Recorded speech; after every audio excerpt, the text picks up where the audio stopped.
एक रिएक्शन सीख रहे हैं, रिएक्शन का नाम है कैनिज़ारो रिएक्शन। डायरेक्ट हम सीख रहे हैं इसकी ट्रिक कि कैसे करना है हमें। जो कैनिज़ारो रिएक्शन है एक ऐसी रिएक्शन है जिसको हम बोलते हैं डिसप्रपोर्शनेशन रिएक्शन। मतलब ऑक्सीडेशन भी होगी मॉलिक्यूल की और रिडक्शन भी होगी।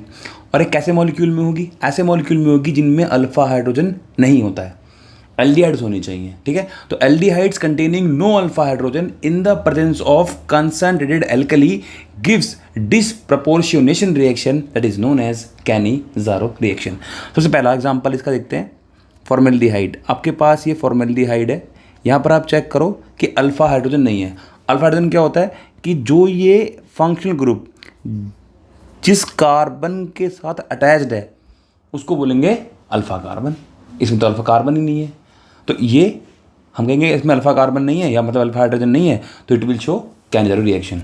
एक एग्जांपल और देखते हैं। यहाँ पर आपके पास ये CHO है, यहाँ पर ये कार्बन है, ये CH3, ये CH3 और ये हो गया आपका मॉलिक्यूल एक और CH3।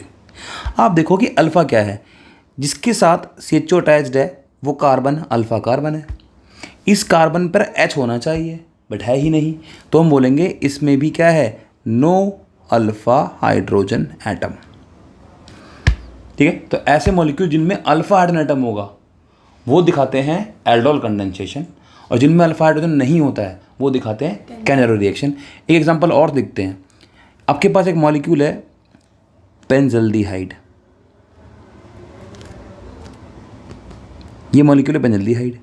अब इसमें देखो अल्फ़ा कार्बन क्या होगा, जो ये वाला कार्बन है ये अल्फ़ा कार्बन है और इसके 4 बॉन्ड ऑलरेडी हैं कंप्लीटेड, तो इसके पास भी क्या है, अल्फ़ा पे H नहीं है तो नो अल्फ़ा हाइड्रोजन एटम।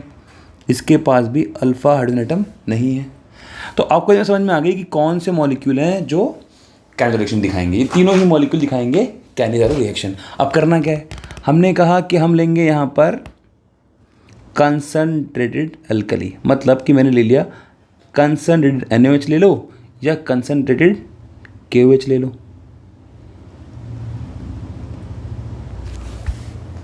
ठीक है, ले लिया भाई हमने।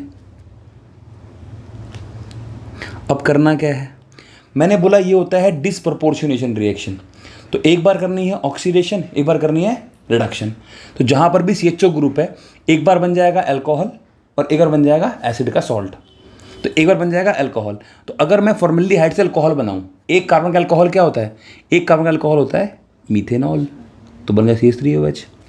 पर एक कार्बन का आपको बनाना है एसिड, मतलब कि आपको बनाना है HCOH, लेकिन मैंने क्या बोला उसको सॉल्ट बनेगा, तो यहाँ पर आ जाएगा Na।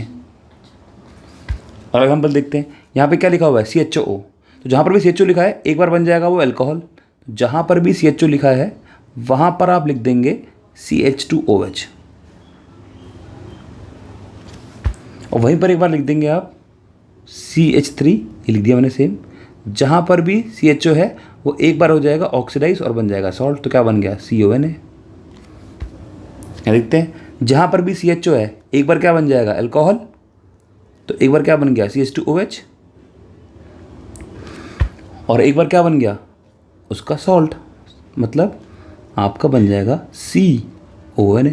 तो बहुत ही सिंपल है, जहाँ पर भी CHO लिखा हो वहाँ पर एक बार CH2OH कर दो और एक बार वहाँ पे CONA कर दो।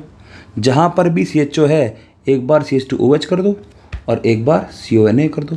एक बार क्या हो रहा है, एक बार तो हो रहा है रिड्यूस अल्कोहल जब बन रहा है, और एक बार क्या हो रहा है ऑक्सीडाइज, यहाँ पर एसिड बन रहा है। सिंपल सी रिएक्शन है, इसको बोलते हैं कैनिज़ारो रिएक्शन।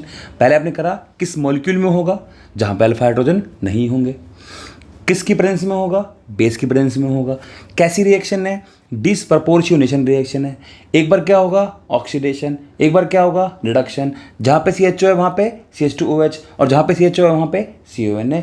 ये 3 एग्जाम्पल करने हैं आपको। कहाँ खत्म होती है हमारी कैनिज़ारो रिएक्शन। फिर मिलते हैं नेक्स्ट रिएक्शन में।